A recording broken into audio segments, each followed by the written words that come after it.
मशरिक़ वस्ता एक बार फिर इंतहाई खतरनाक मोड़ पर खड़ा है। गुज़िश्ता चंद घंटों के दौरान अगर बात की जाए तो सामने आने वाली सियासी और अस्करी पेशरफ्त ने यह खदशात मजीद बढ़ा दिए हैं कि ईरान और अमेरिका के दरमियान जारी कशीदगी किसी भी वक्त खुली जंग में तब्दील हो सकती है। सख्त बयानात, फौजी तैयारियों, सिफारती इक़दामात और खित्ते में बढ़ती नक्ल हरकत ने आलमी ताकतों को भी तशवीश में मुब्तला कर दिया है। अगर यह तनाज़ा मजीद शिद्दत इख्तियार करता है तो इसके असरात सिर्फ ईरान और अमेरिका तक महदूद नहीं रहेंगे, बल्कि इजराइल, खलीजी ममालिक यानी ये जो पूरा खित्ता है अरब ममालिक का, आलमी तवानाई की सप्लाई, बहरी तिजारत और पूरी आलमी मईशत इससे मुतासिर हो सकती है। हालिया इत्तलात के मुताबिक अमेरिकी सदर डोनाल्ड ट्रंप ने सख्त इंतबाह देते हुए कहा है कि अगर ईरान अबनाए हुर्मुज़ में अमेरिकी मफादात या जहाज़ों को निशाना बनाता है तो अमेरिका ईरान के अंदर मौजूद अहम पुल, तवानाई के मराकिज और बुनियादी इंफ्रास्ट्रक्चर पर हमले कर सकता है। और इस बयान को ईरान ने बराह रास्त धमकी करार दिया है, जिसके बाद ईरानी क़यादत की जानिब से भी खबरदार किया गया है कि अगर अमेरिका ने हमले बढ़ाए तो मशरिक़ वस्ता में मौजूद अमेरिकी अड्डे और उसके इत्तेहादी ममालिक भी हमलों की जद में आ सकते हैं।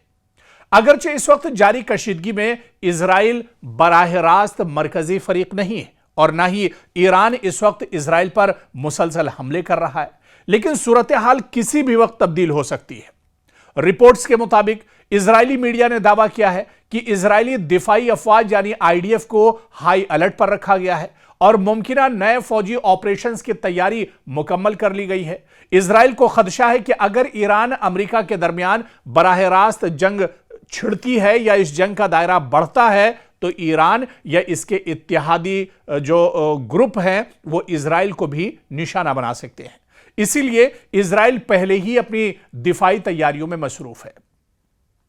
अब दरअसल सूरत हाल की संगीनी का अंदाजा इस बात से भी लगाया जा सकता है कि बरतानिया ने तेहरान में मौजूद अपने सिफारत खाने का अमला वापस बुलाने या सिफारती सरगर्मियां महदूद करने का फैसला किया है। उमूमन किसी भी मुल्क की जानिब से सिफारत खाने को खाली करना या अमले में कमी करना इस बात की अलामत समझा जाता है कि उसे सिक्योरिटी सूरत हाल मजीद खराब होने का खदशा है। यह इक़दामात इस बात की निशानदही करता है कि मगरबी ममालिक मुमकिना जंगी मंजरनामे को संजीदगी से देख रहे हैं और इसी वजह से बरतानिया ने यह बड़ा कदम उठाया है। उधर अबनाए हुर्मुज़ दुनिया की सबसे अहम समंदरी गुजरगाहों में शुमार होती है और इसी रास्ते से आप देखिए कि सऊदी अरब हो या फिर इराक, कुवैत, कतर, मुत्तहिदा अरब अमारात या फिर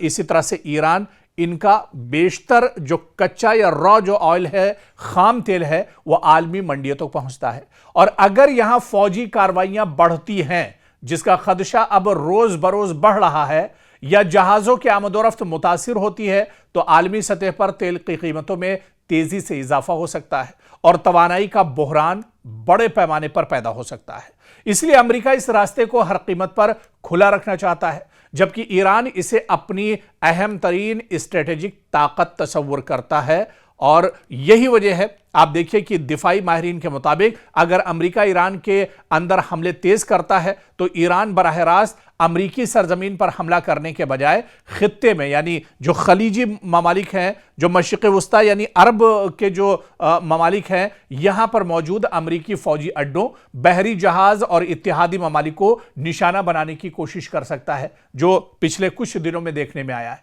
और इसमें मुमकिना अहदाफ दरअसल आप देखिए, चाहे खलीजी ममालिक में अमरीकी फौजी अड्डे हो सकते हैं, अबनाए हुर्मुज़ में बहरी जहाज भी हो सकते हैं, अमरीकी लॉजिस्टिक मराकिज, खित्ते में मौजूद अमरीकी इत्तेहादियों की फौजी तंसीबात, इन सभी को ईरान एक तरह से निशाना बना सकता है। बल्कि कई ममालिक में, मशरिक़ वस्ता और खलीजी ममालिक के कई ममालिक में ईरान ने सीधे सीधे अमरीकी जो मफादात है उसको निशाना बनाया है। लेकिन इतना ज़रूर है कि जंग का दायरा अगर बढ़ता है तो फिर इस दायरे में न सिर्फ मशरिक़ वस्ता आएगा, बल्कि दुनिया के दूसरे जो ममालिक हैं उन पर भी इस जंग का सीधा असर पड़ना तय माना जा रहा है।